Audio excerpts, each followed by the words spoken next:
Hey guys, welcome back to my channel. My name is Veronica Sampaio. I'm a nurse practitioner and career coach for nurses. And in today's video, we're going to be talking about how to transition successfully in your career as a nurse. This video is for you if you are somebody that is currently wanting to get into nursing, somebody that is in nursing and really wanting to make a career pivot, or if you're just thinking about what other options there are and if there is something more for you in your career. I want to start by giving you some tips and really just some strategies that you can take with you so that you can make sure that the decisions that you make and the opportunities that are presented, you are able to evaluate them and really make strategic and good decisions for your career. So without further ado, let's get into the video. So transitioning in your career can really be something new and exciting, but it can also be daunting and challenging, right? Sometimes you're like, oh man, like, is it worth it to leave this job because changing to a specialty would be really difficult? I'd be starting all over again. Or maybe you've been in a job for a long time and now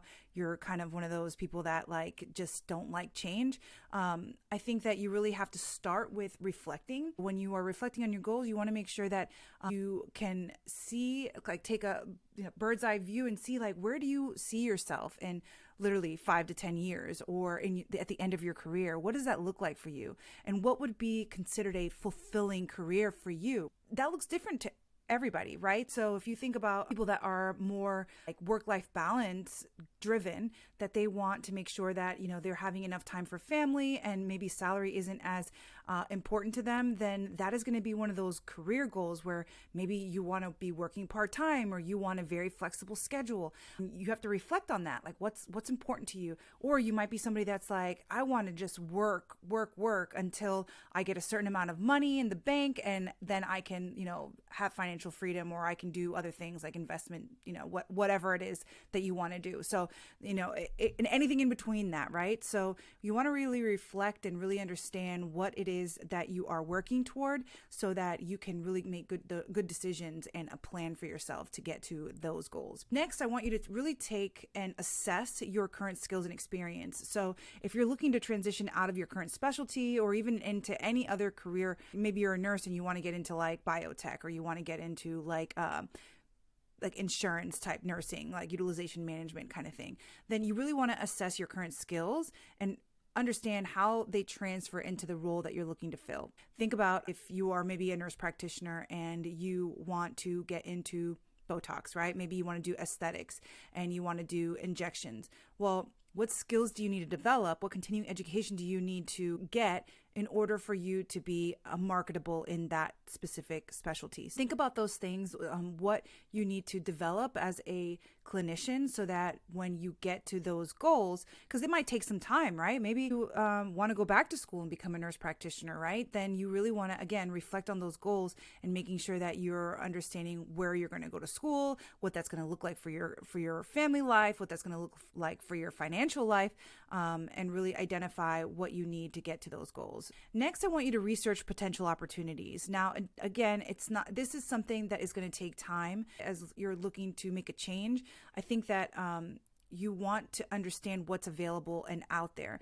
And maybe there are positions that are not created yet, or maybe there's nothing out there. That doesn't necessarily mean that there won't be anything out there. Sometimes it takes time for you to reflect on your goals and assess your current skills, but you really want to make sure that you're looking at opportunities and like opening up your eyes to them, even if you're not ready to make that change. As you start to research those potential opportunities, really make sure that those types of opportunities are in alignment with those goals that you've created.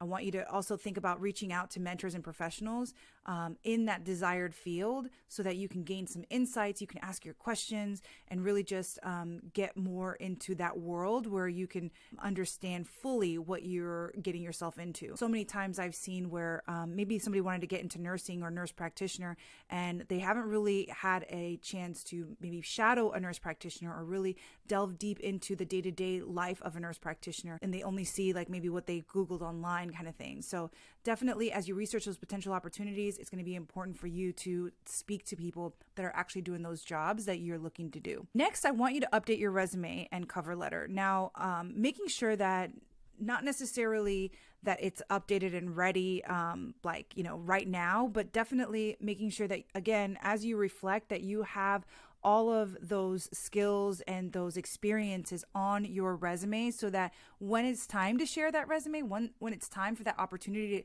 to that presents itself, then you're going to be ready, right? Because every job needs a different resume. Every job needs a different cover letter. Maybe just having the template ready, your general resume ready, and then once the opportunity comes, then you just tweak it up a little bit, and then you're able to send it pretty quickly. Same thing for the cover letter, right? The cover letter is going to always be very specific to the role that you're looking to fill, right?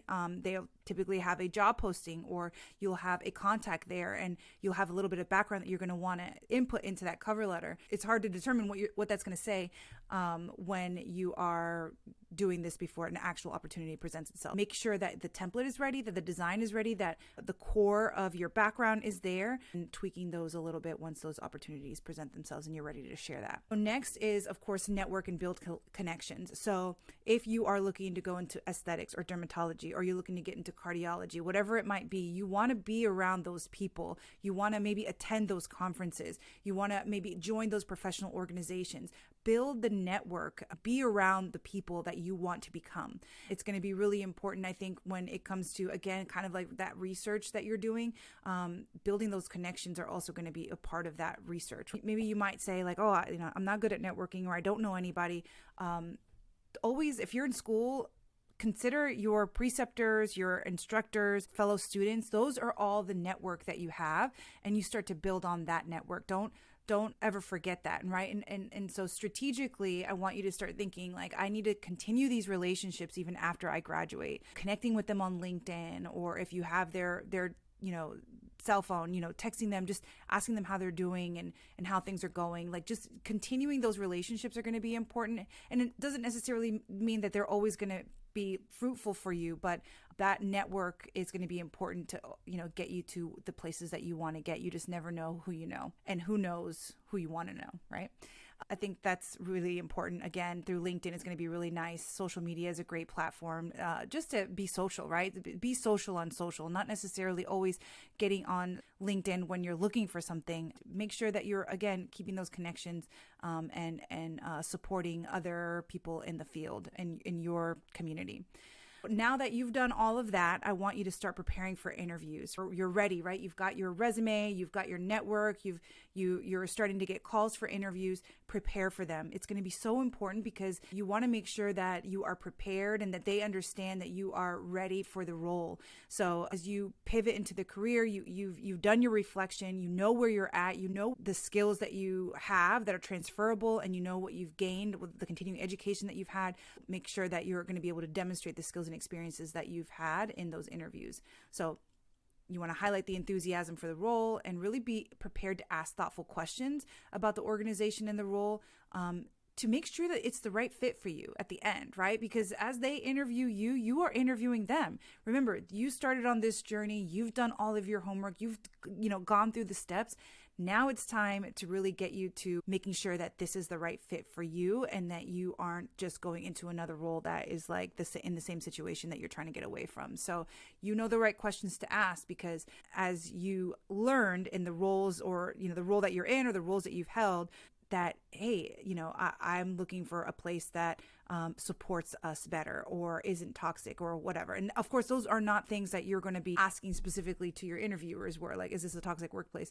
But you can be strategic about the way that you ask your question. You can ask me below what that means. If you have any specific questions, you can ask me in the comments, but be strategic about the way that you ask your questions so that you can get the answers that you need. And if it means that you need to shadow, I always recommend shadowing. Shadow the organization that you're interviewing with, just to be sure that you can kind of see those nonverbal things that go on. And sometimes those interviews are very structured, and then you can see the unstructured things in the clinic or in the specialty. And then of course, you want to negotiate your offer, right? Always negotiate an offer that's been presented. And I think it's going to be really important for you to practice that.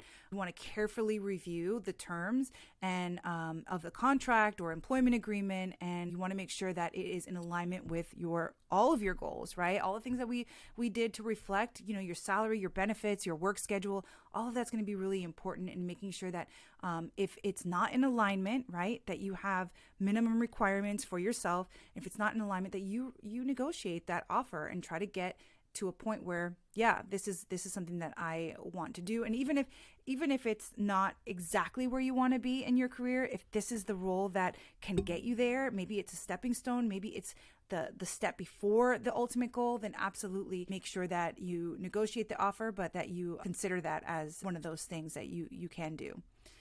Now, I think making a smooth transition is going to be really important, and you want to make sure that you don't burn any bridges in your career, right? Healthcare is a small, tight niche area, and reputations can go really far, and especially for those that are well connected. So I think it's important for you to, in order to make a smooth transition, you want to make sure that you're providing enough notice to your current employer. And I think that you want to make sure that you're completing any necessary paperwork, that you're making sure that you're tidying up all of the things in this old role so that you can move on without looking back into the new role that you're getting. Overall, I'm hoping that this video gave you some thoughts and some strategies that you can do and take in order to really get to that next level of your career. And I think that it takes careful planning, some self-reflection, and really strategic action in order to really be able to reach those aspiring career goals of yours. And I'm wishing you all the best this career has to offer. And let me know any questions that you might have in the comments below. Talk to you soon. Bye.